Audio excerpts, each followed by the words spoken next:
Sorry. Introduce yourself. Oh, okay. Gary Huffenberger, retired reporter with the Wilmington News Journal. Tom Dreyer, Director of Business Development here at Cape May.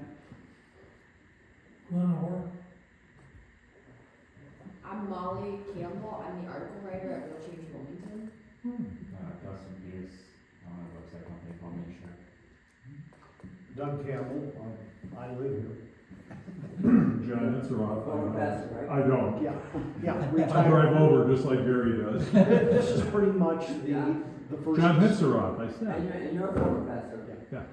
I'm Ken Huffenberger, and I'm Gary's older brother, and I've lived in Wilmington since I've been in the first grade, so I'm a Wilmingtonian. I'm Tim Graham. I live here. I'm not a Wilmingtonian. I've only been here 19 years. Bill Swartham, retired farmer. I live here too. Charles Ostermeyer, retired farmer. And I'm Bill Martin. I've been here 8.5 years, but we've been in 7 states. And Josh, you're going to take over. I think he'll introduce himself. Yep.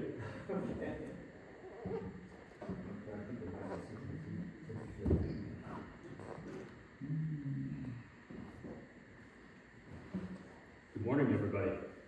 Morning. Sorry, I was just checking the text I got from the county engineer about a meeting later today.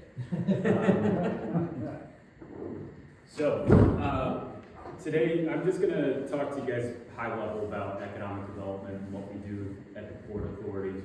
I've been working down in Clinton County as Economic Development Director for a little over 2 years. Started towards the end of March 2023. A couple months after one of my friends and colleagues, Alex Barris, who's the Executive Director, took that post. He started in February of 2023. And I had no expectations really for what the job was going to look like down here in rural Wilmington and rural Clinton County. But I had been nothing but surprised in a handful of different ways, and I'll try and touch on those here.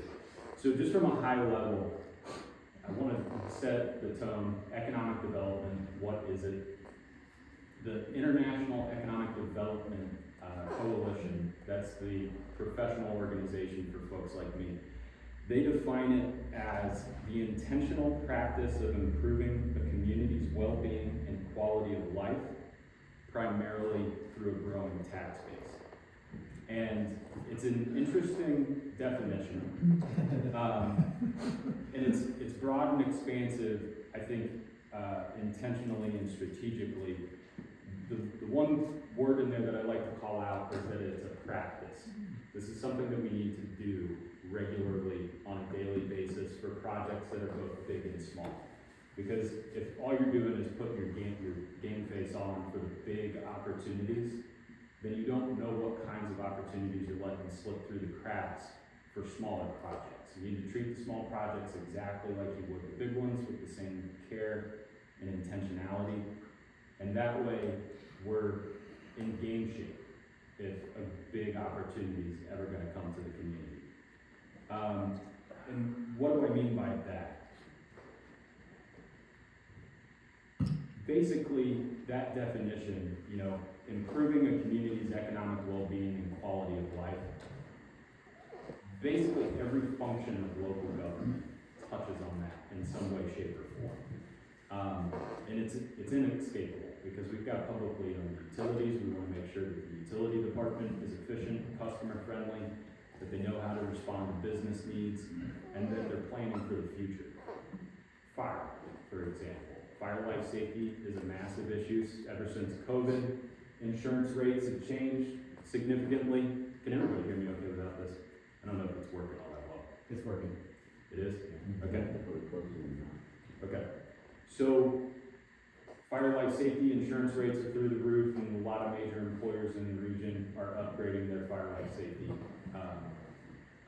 equipment. And that requires cooperation and coordination with the fire department.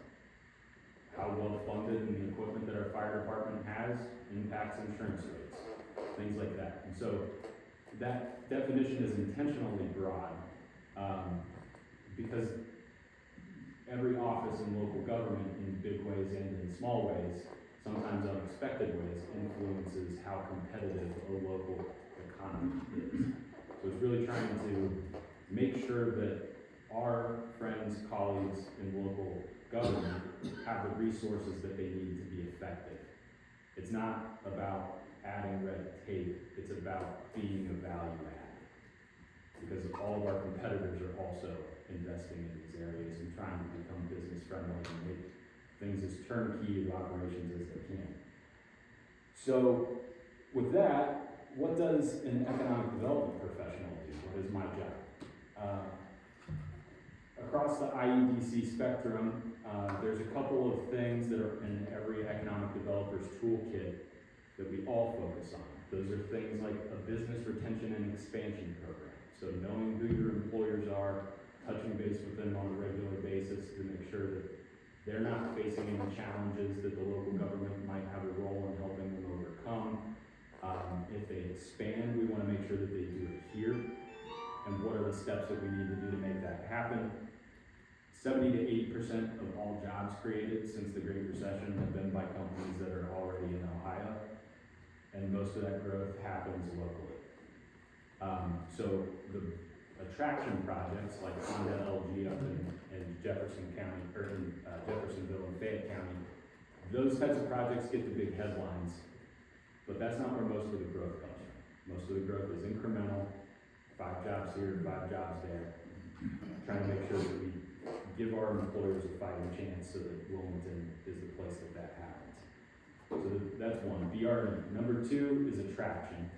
So if a large multinational company is looking to site a new manufacturing plant, they reach out to Jobs Ohio. Jobs Ohio then puts together some of the requirements that they're looking for. How many acres, do they need an existing building or not? How big does that building need to be? What are their utility requirements? How much water, sewer, power, things like that. Are there any specific skilled workforce things that they're looking for? And then they send these things out as RFIs, requests for information, to all of the local communities. We get about 150 of these, give or take, on a yearly basis. It goes up and down. I view these things as lottery tickets. You can't win if you don't play. But why play? The answer to that is because it helps us keep in touch with what the current demands are of large business that's looking to expand. So we keep track of the trends in water and sanitary demand requirements. Things like building specs. All of those warehouses out on Progress Way are currently 24-inch clear, or 24-foot clear. But modern warehouses, they want 36-foot plus. So those buildings are reaching a point where they're going to be obsolete sooner than later. We need to make sure that we've got adequate building product to keep Wilmington competitive. Those are the types of trends that we look for in those RFIs. It keeps us nimble. It keeps us so that we're still in game shape for submitting for opportunities that we think would be good for the community. And I try to do that as often as I can. It's usually once or twice a month where we actually have an opportunity that fits. The third thing, and this is where my colleagues in the work that I do start different, is we focus on the competitiveness of the local community. And so that means attacking the barriers to new growth, but also the threats to our existing industry. And so those look different in every single community. So the book of business that Warren County focuses on is different than what I focus on, which is different than Highland County and what they focus on. There's enough overlap there that we all get together on a quarterly basis. We knowledge share, figure out what's working, what's not. But it's unique to the local. So here in Clinton County, I don't know if anybody has a guess what our biggest barrier to growth is. What's that? That's one of them. What was it? Housing. Housing is one of them. It's sanitary sewer. So the City of Wilmington is currently building a brand new wastewater treatment plant. It's gonna add about 1.5 million gallons of capacity. It's expandable up to 4 times for a maximum of an additional 4 million gallons a day. That is great. It's long overdue. The original plant was built by the Public Works Commission in 1936. The description from the city was they were holding it together with duct tape and paper clips. It's great that we're gonna have new treatment capacity. With the exception of the military line, the military sanitary trunk line that runs from the air park to the treatment plant, that is 15 inches. The largest trunk line in the city is 8 otherwise. Every single one of our main thoroughfares has an 8-inch trunk line, and they're all 90% plus full. And so that is really the biggest inhibitor to the City of Wilmington. And then also out in the county.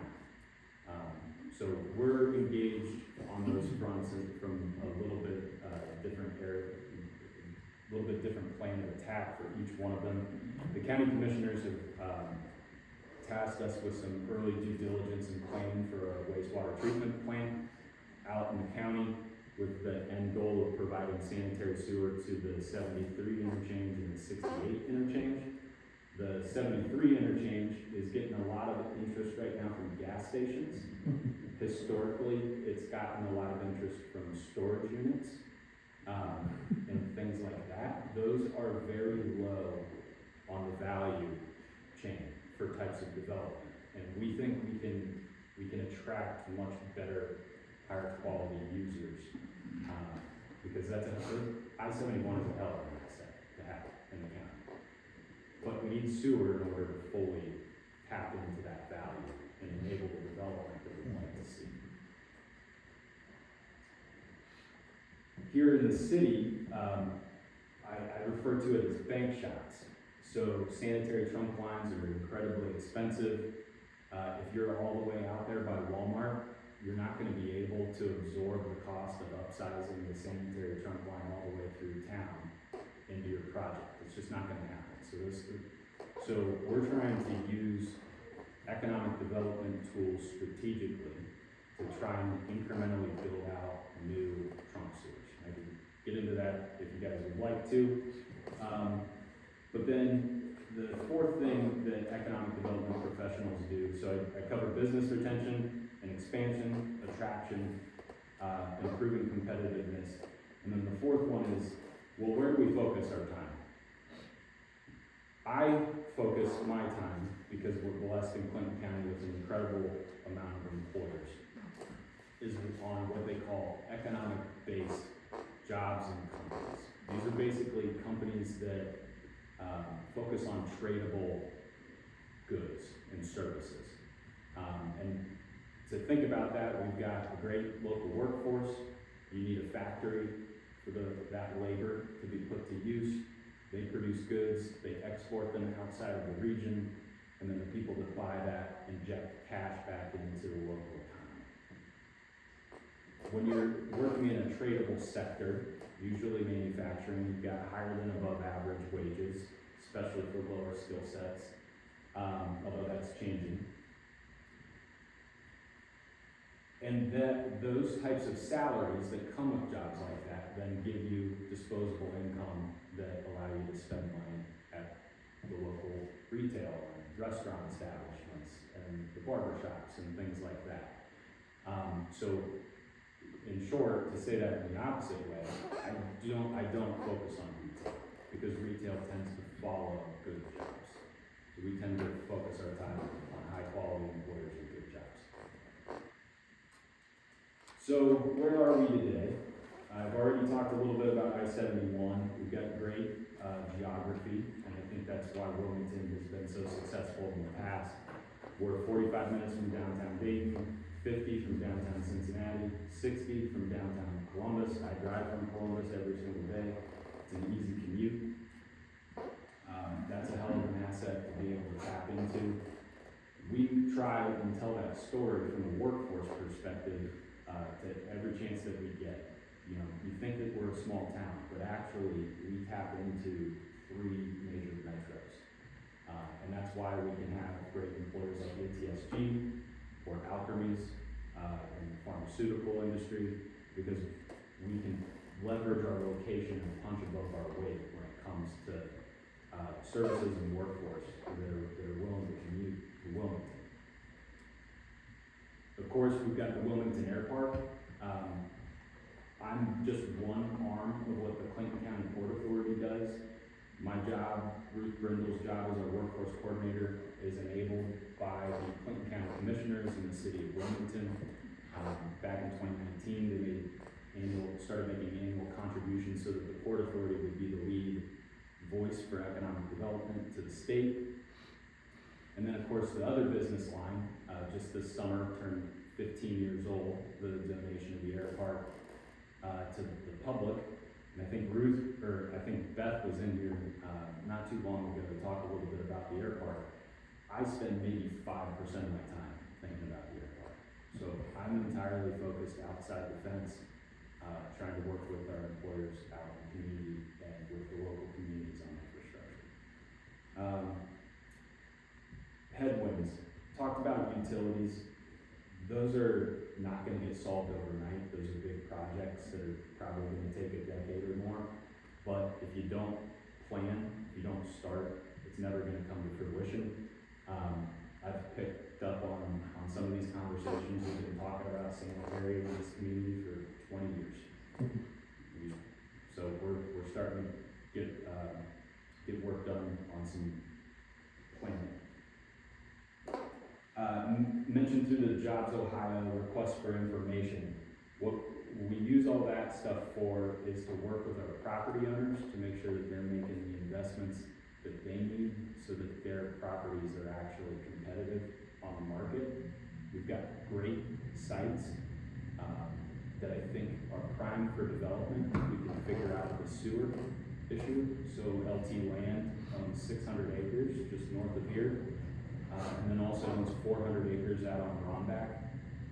The challenge is sewer, but we can leverage new development using some economic development tools like tax abatement or tax increment financing to try and get that infrastructure done. When it comes to those incentives, my view on those is that they are true public-private partnerships. These are not just, hey, here's an additional inducement for you to try and locate your operation here. It really is a way for the public to try and defray the cost of that development in some way, shape, or form. So, just as an example, LT Land is working with a housing developer just across the road on Nelson for around 360 homes. There's only enough sanitary capacity in the Nelson Avenue trunk line for them to build about 50 houses. In order for them to get the remaining 300 some odd, they need to build a redundant trunk line all the way back to the wastewater treatment plant. That's going to be about a $3 million cost. That would make those houses unaffordable. It would make the developer go away because they don't think that they can actually sell those if you were to put the $3 million on the rest of those 300 houses.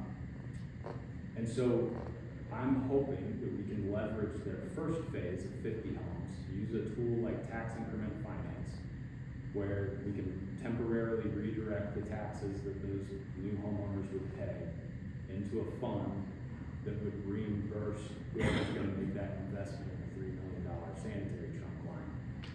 And then if we do our job correctly, that trunk line would be sized appropriate that would enable the remaining 500 some acres to develop out. And then the tax revenue that's generated from that would have large multipliers on our one single infrastructure project. So that's a discrete example of how we try to leverage activity in the private market to get public projects done so that we can further enable more private activity out there in the market. A couple other things that I've been working on, worried about. Workforce is a huge issue. We've got about 20,000 jobs locally, according to a month or two ago's Bureau of Labor Statistics report. There's about 17,000 folks in our native workforce that are prime age. And so obviously we have more jobs than we have labor at the moment. We've got this really weird imbalance where we send about 10,000 people outside the county who are Clinton County residents, but they work outside the county. And so basically 2/3 of the jobs that we have are filled by folks that don't live here. Those folks tend to make more on average than the folks that live here that can commute out for work. And so this is where the housing comes in. We've got all these great employers. We have a ton of jobs. But for the last 20 years, when these multinational or countrywide industries, when they rotate through their middle managers to come to Wilmington for 2, 5, 15-year stay, we don't really give them an opportunity to set their roots down. Their only options for housing are to go to Xenia or Mason. And that's evidenced by these commuting patterns that we see. And so my fear, just from a bigger picture, this isn't an imminent threat, but it is a threat nonetheless, is that if none of the management lives in Wilmington and they're driving to Wilmington every single day, they might start thinking about relocating the business closer to home or someplace more convenient for them. So that's where housing starts to come into the play. We need safe, sanitary, affordable housing options for all folks. But we really do need housing at all price points so that we can appeal to a broad cross-section of the folks that work here, so that we can stay competitive. So then the final thing that I want to talk about, so we work with our property owners to make sure that their sites are shovel ready, that they're competitive. But we also need to get some spec industrial built in the community. When DHL left the Deer Park, we had 3 million square feet that went vacant overnight. And it took us until the summer of 2023 to hit 0% industrial vacancy. So what that means is that any local company that needed to grow, needed temporary space, they could call the airport and they could get space for cheap, and that has depressed our local industrial rates. So now we're looking at about $8.25 a square foot if you were to do new construction on an industrial space. Our average rents are below $4 a square foot. So developers don't think they can make money building new industrial. Now that we're at 0%, you want a healthy vacancy so that folks can move around. They can get a space that has 10,000 extra square feet so that they can grow, and then that opens up their 20,000 square feet of space so that somebody else can take that and grow into it. So it's the combination of the 0% vacancy and the fact that our market rates are so low. We're on the hunt for a developer that sees the long-term potential. I know that we're missing out on opportunities. I know that we've got quality employers that are shoved into nooks and crannies. There was a gentleman, I can't remember the name of the business, but he bought the nut and candy shop on State Route 73. He's a military defense contractor, does work on fuel line maintenance for the Air Force. He's got multi-million-dollar defense contracts, somewhere in the ballpark of 20 employees. And for about 15 years, he was working out of a pole barn on Stone Road. And he needed to expand, and we didn't have anywhere for him to expand into. And his best option was to pay for that nut and candy shop, almost $2 million. I know we could probably do something better for him, but given the timing needs that he had, and just the lack of vacancy anywhere in the community, that was his best option. So we're thankful that he kept the company in Clinton County, but that's an example where we could have easily lost that gentleman in this business. Oasis Aviation is the name of it. So working on quite a few big, potentially existential things: sanitary sewer, housing, and then spec industrial. got plenty of examples of work that we've done over the last 2 years, if anybody's got questions and wants to know. But at this point, what I could ask of all of you gentlemen is have an open mind. We're in a very strange period in the economy, with new technologies. We're transitioning from the old electric tech stack into the true frontier of what this new electric tech stack can look like. So think about old incandescent light bulbs. Well, now we're transitioning everything over to LEDs. Everything's getting microprocessors put into it, and so therefore software can become an option for all of these goods that are going to be produced in the next century. And that's going to mean things like drones, which are going to be important to defense, advanced air mobility, so vertical takeoff and landing types of vehicles, data centers, artificial intelligence. The economy is shifting rapidly. I don't know exactly where to put my finger on all of this stuff, but I do know we would rather be a part of this economic moment than to be left behind by it. We missed the last real estate boom, which was warehouses that were getting developed in the 2010s. And we don't want to be left out of this one, because that's how we get some of these long-term infrastructure pieces paid for. And that way we don't have to put it on the burden of the put it on the backs of the taxpayers. So have an open mind, and please encourage your neighbors to do the same. Thank you. Are you working with the city to, city limits for sewer and water? Yep. So I have a great relationship with Mayor Haley and his staff, Mike Crow. Talk to Mike, he's public service director. Talk to Mike 3-4 times a week.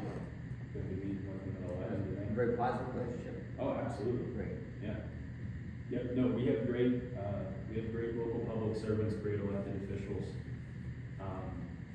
They want to do the right thing, they want to make progress. It's tough. How do you eat an elephant? One bite at a time. What's happening at 380 and 41, 380 and 71? We've been hearing for a year that's big gas station. Oh, yeah, so for about the last 2 years, Quick Trips and Wawa have been, they're two gas stations out of the East Coast. Wawa is known for their chicken sandwiches. I don't know, I'm skeptical on gas station food, but they say that this is like restaurant quality, so we'll see.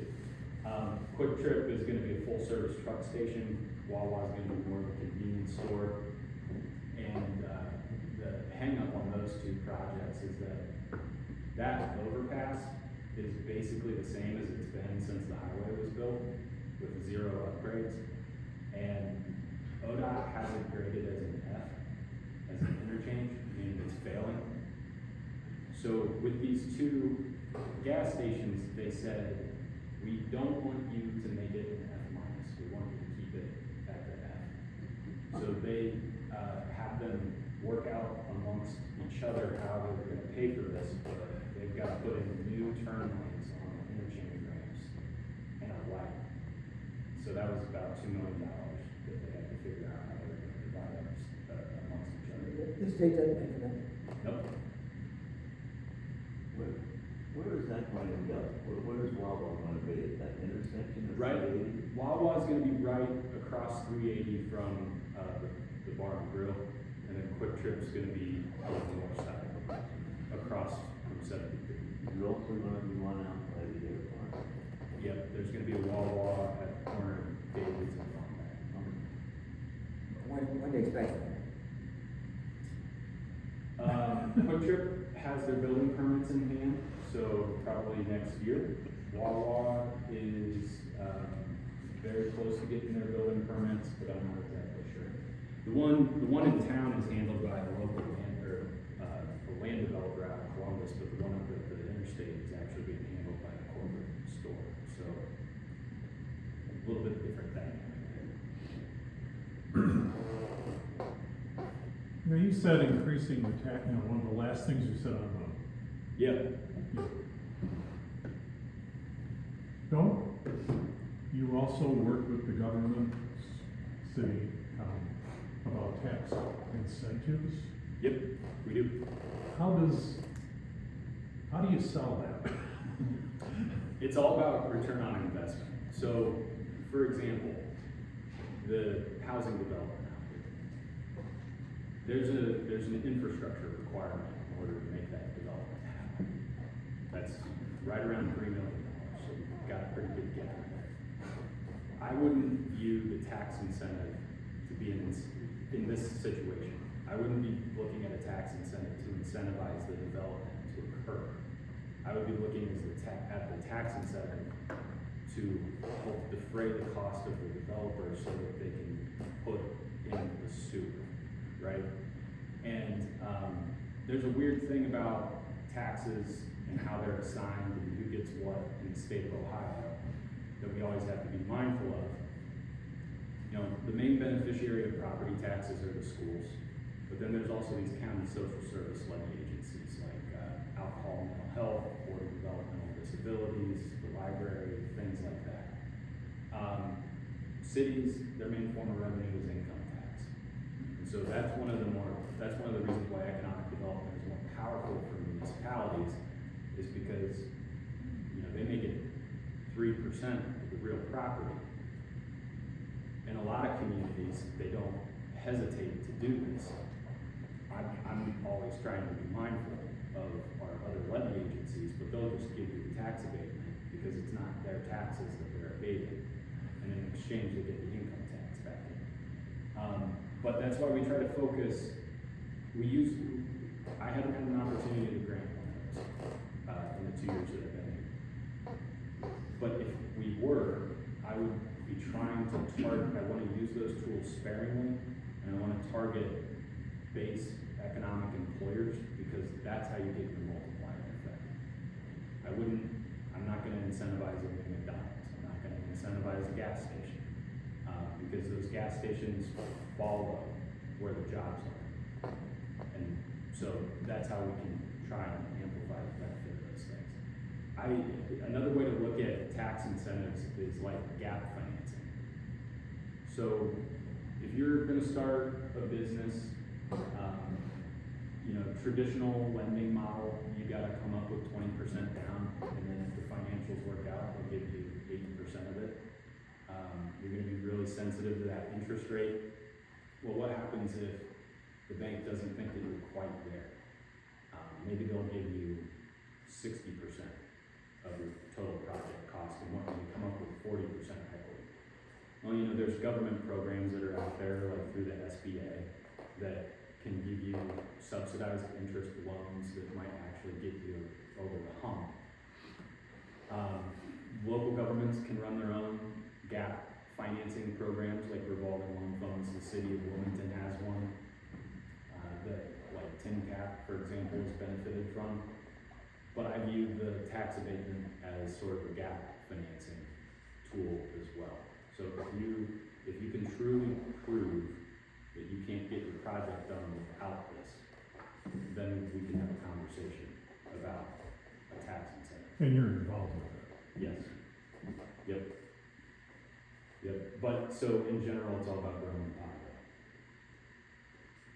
Let's try and get other people to pay for the things that our local residents depend on, so we don't increase the burden on them.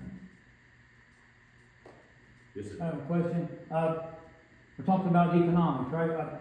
In 2025, it seems to me that we live in I would call it a credit card world, or a spending money that we don't necessarily have for something that we maybe not even necessarily need right now.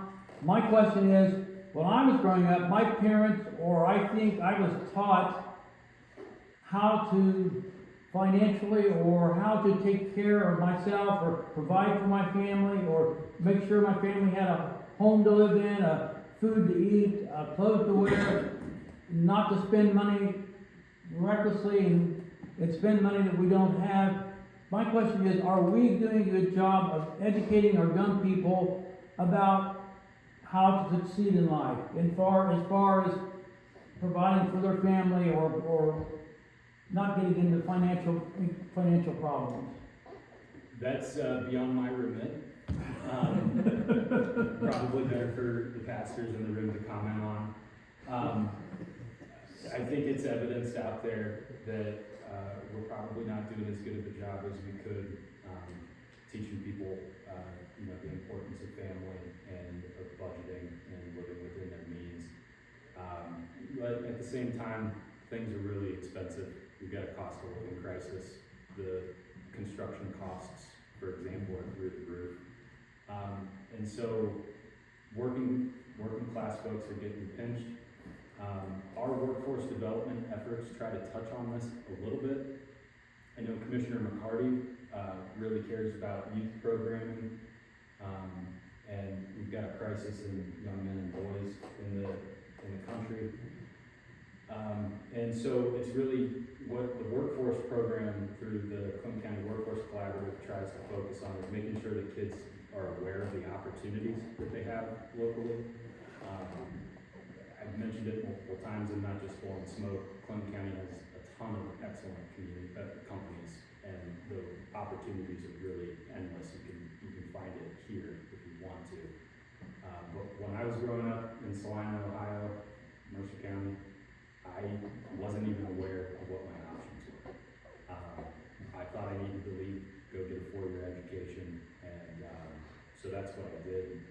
And jobs out at the airport, you can go through Laurel Oaks, get a certification, be halfway on your way to A&P mechanic job, and then you're looking at 70, 80 grand, with nothing but community college, joint vocational training. So those opportunities are out there, and it's just trying to make people aware that they are. And it's a tough one. Are the wages in this county equal to surrounding areas or not? That's a good question. I think they generally are. I mean, I've heard multiple complaints that Amazon Air really put upward pressure on wages. There's a couple of companies out there where I still scratch my head. While you're really trying to hire for $13 an hour still, you can get a job at Walmart or at McDonald's for $18. Yeah. But I think we do have high quality employers that provide benefits and good wages. I think those opportunities are there. But you have a lot that aren't. Yeah, there's some that are a little behind the times, but Compare McDonald's and other fast food places and much better. yeah, well, I mean, part of the reason why I think we do so well is we've got such a great foundation in manufacturing and out there at the airport and aviation aerospace. So for not a whole lot of education, you can get a really damn good job. Where we're lacking is kind of on the financial services type of place. That's what Columbus and Cincinnati itself have so much. But we're trying to find opportunities to get good. Are you saying a kid out of high school can make what? Starting out? Out of the airport, probably 55, 60 grand. A year, 25,000, 30,000 a year. An hour. Yeah. Yeah, I don't think that's average. If they demonstrate effort. Yeah. And I think Amazon Air started around $22 right now. It's a tough job, but And the drivers get more, I think. yeah. Anything else? Yes, sir. Thank you for your well-spoken presentation. I'm wondering, the free trade zone out the airport, in these times of tariffs and talk about tariffs, is there any interplay there? Yeah, there is. Yeah. Yes, there absolutely is. So we've had 4 companies reach out to try and leverage the foreign trade zone. That foreign trade zone is actually really weird, which is typical of Wilmington. Whatever you expect, turn it around. That's kind of what it is. So, of all of the foreign trade zones that have been granted by Customs and Border Patrol, Wilmington has the only one that's privately owned. So it is owned by a subsidiary of ATSG, Legacy of Airborne owning the air park. And we're working with them to try and get that restarted. We had a local company reach out and said, when they were, so back in April-ish, when the tariffs went on for about a week before the pause, they had 2 trucks cross the Mexico border, and it was $400,000 more during that week. And so those are real costs that our employers can't absorb. And they would be able to benefit from the foreign trade zone. So for those of you that don't know, a foreign trade zone, it basically, you draw a line on the map and you say this area is not subject to duties. So there's 2 ways that this functions. So if you import components and then you manufacture in the foreign trade zone and then you re-export outside the country, you never get charged duties. So that's a way to try and encourage reshoring of manufacturing. The second benefit is if you aren't re-exporting, if you're gonna ship it outside of the foreign trade zone but still domestically, then you have to pay your duty. But you can transform those components where maybe you're bringing in a component at a higher duty, you do some manufacturing to it, then you can export it outside of the foreign trade zone at a lower duty. So there's a way that our manufacturers can try and gain it in that way. And then the final benefit is that it defers your duty payment. So rather than doing it at the border, when you're importing, you can defer it to a time when you choose to export it from the foreign trade zone. So all of those things can be beneficial, and we're actively working on it. Are you saying if a company imports $5 million worth of stuff from China, they don't pay tax on it as long as it's being manufactured here and sent someplace else? Yep. Interesting. Yep. But it's gotta go back out of the country. Correct. If it doesn't go out of the country, you gotta pay the, You gotta pay the duty, but you don't have to pay the duty when you import it. You pay the duty when Yeah, right. it leaves the foreign trade zone. and what, foreign trade zone is what? It's a program through Customs and Border Patrol that allows for duty deferral and duty-free imports. It's a federally run program. There's a local grantor, that's a subsidiary of ATSG that manages that, and we're working to get that set But up. all the foreign trade zones are outside the US. No, You have some. it's an entirely domestic program. It's to try and encourage, it's to try to encourage manufacturers that want to re-export. Okay. Where is that here? Is that in Wilmington or a certain area? At the air park. So back in the 90s, they used to have a specific boundary. So it was the air park. Now they're not limited to a geography. And so it's countywide. You said about keeping an open mind. Yes, sir. Well, you know, some of us have such open minds, everything's falling out, but and then you mentioned, I think, that in close context, data centers. Yep.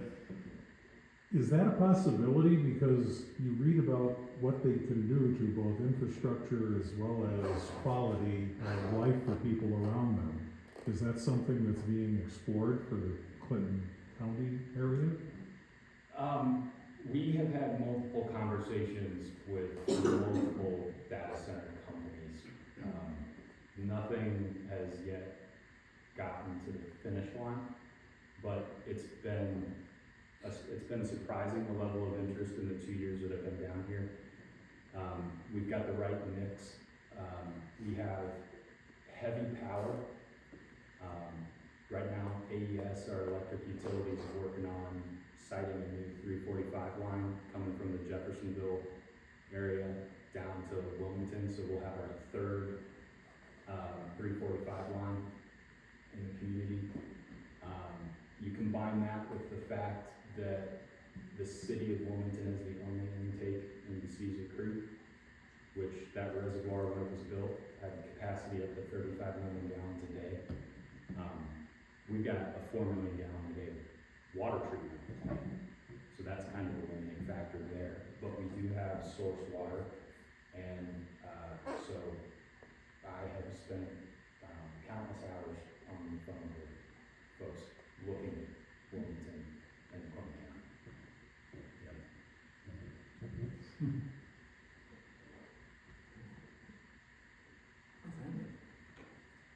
Excellent. I got a couple business cards. I do have to run. I have a 10 a.m. Come find a good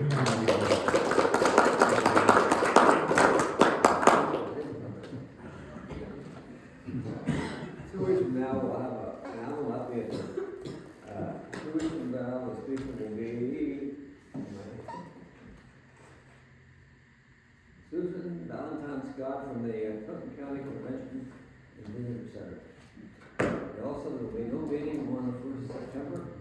We're not having meetings, we're not going to start rotating meetings from first, or one of the, maybe the first or third Monday is a holiday. So skip that, so we'll only have one meeting in the month. Well, thank you very much. We appreciate it. I don't know. Hopefully it was helpful. Happy to come back. Yep. Thanks, guys.